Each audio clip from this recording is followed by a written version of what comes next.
We continue our discussion of the US-Iran war that is happening right now. So, as you know, I made the prediction that the United States will lose this war. In last class, we did an overview of the military and strategic position. And today, we're going to provide some theoretical framework for how to understand how this war will progress and why ultimately I believe the United States will lose this war. Today, I present to you a very important idea in game theory.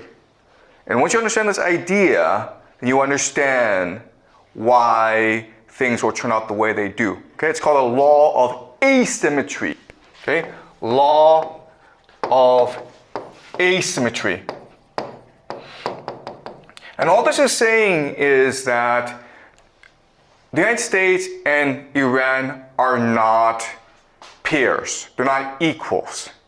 The United States is far stronger than Iran. And we should expect the United States to overwhelm and destroy Iran really easily. But the law of asymmetry states that that's usually not the case. It's usually the underdog that has the advantage. And we see this from history all the time. Okay, so when the Persians in about 490 BC invaded mainland Greece against Athens and Sparta, Persia at that time was the first world empire. It had infinite resources, infinite manpower, infinite wealth. And it lost to the Greeks not once but twice. And then the Macedonians under Alexander the Greek, and they were like a tribal army, not a very large army. They were able to go into Persia, and Persia at the time was basically most of Eurasia, and conquered it in about 10 years' time. The Romans started off as a tribal people, which then built the Mediterranean Empire. Then you have the Aztecs, so the Vikings. So this happens a lot in human history. A people in the borderlands, a tribe, a small ethnicity, are able to conquer a great empire. And the law of asymmetry tells us why, okay? So I'm gonna go over very slowly in detail how this law of asymmetry works. All right, so let's look at an empire. And there are three major advantages to an empire. All right, the first is mass. This just means that they have a lot of people. Okay, they almost have an infinite amount of people. The United States has a population of about 350 million people. But remember, the United States can also draw on the populations of its allies, which includes the Five Eyes, the Anglosphere, but it also includes Europe. It also includes East Asia, South Korea, Japan, basically wherever the Americans have a military base. All right, so most of the world are either allies of the United States or vassals of the United States. So the United States can basically draw on in billions and billions of people for its wars, okay? So it's mass. Second is the idea of organization. Organization just means a hierarchy of bureaucracy and elite that allows you to organize your resources and your people in order to generate wealth, which is basically scientific technology, okay? Science and technology, which leads to the most advanced weaponry, okay? So think about the United States, how they fight this war. They have these satellites that provide for precision targeting. They have these airplanes, these B-2 bombers, F-15s, that are the most advanced weaponry ever in human history, okay? So organization. And the last great strength of the empire is the idea of death. Death is the idea that because your people are infinite, because your organization is so strong, because your resources are so vast, you can afford to lose many, many wars, okay? It's not a big deal if the United States loses this war in Iran. If they want to go back, they can go back with even more soldiers, even more weaponry, because their wealth is infinite. Okay? So these are the three major advantages of an empire. And in theory, because of these advantages, an empire should be invincible and eternal. But we know for a fact that all empires fall, and they fall very, very hard.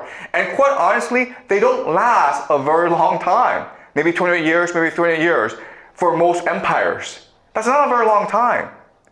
So we need to better understand what's going on, okay? Why is it that an empire with these vast resources, they all fall in 20 years, 30 years, okay? All right, so what we need to understand is that all these advantages are ultimately disadvantages in the long term, all right? So let me explain what I mean. Mass, you have a lot of people, okay? When you have a lot of people, you create a lot of inequality. Why? Because there's competition for resources. There's too many people, okay? And this often leads to debt and slavery. And as a result, your people become complacent, lazy, indifferent. They're competing against each other. They really don't like the government, okay? So they're not really that motivated to do anything, to work or to fight wars, but especially to fight wars. So this mass looks like an advantage in the beginning, but over time it becomes a disadvantage, right? Organization means an elite. The problem with this is that over time, the elite become parasites. Why? Because the way they make their money is through rent seeking. Rent seeking just means that you have power and you seek to monetize your power by exploiting the mass. All right? So basically landlords are a classic type of rent seeking elite. And so they don't really work, but they make a lot of money because they own the land, because they control all the resources, because they control all the capital. And that forces the mass to go into slavery, to go into debt, which is what's happening in America today. The problem with this is that everyone wants to be part of the elite, and there are too many elite over time. Okay? So even though the elite have many kids, the power is a zero-sum game, it's a hierarchy. And so this leads to the idea of elite overproduction. Okay? Elite overproduction. This is a term coined by the historian Peter Turchin. Okay? And his theory is that you have turmoil, you have wars. For example, the French Revolution, for example, the fall of the Roman Republic, because there's too many elite and they start wars to accumulate power for themselves. Okay? So this organization, this elite, leads to basically factionalism or infighting. And that's what's happening in America today, where the Democrats and the Republicans, they hate each other, they refuse to get along. It leads to political polarization. Okay? So another saying this is that an empire over time becomes insular. They don't care about what happens outside the world. All they care about is what happens in Washington, D.C. And as a result, they make a lot of stupid mistakes, okay? Right, now the last thing is death. Okay, the problem with death is that if there are no consequences to your actions, you become arrogant, you become lazy, and you become incompetent, okay? Because you don't care. It doesn't really matter. And this leads to the idea of hubris. Okay? Hubris is just blindness to your own arrogance, a violent arrogance that makes you make silly mistakes, but you don't recognize your mistakes and you keep on repeating the same mistakes over and over again. Right? So, yes, it seems like the empire is invincible, but if you actually think about it, the empire, its advantages becomes over time its disadvantages, which will lead ultimately to its downfall.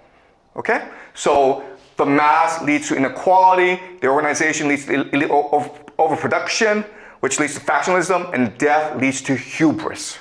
That's why an empire must fall over time.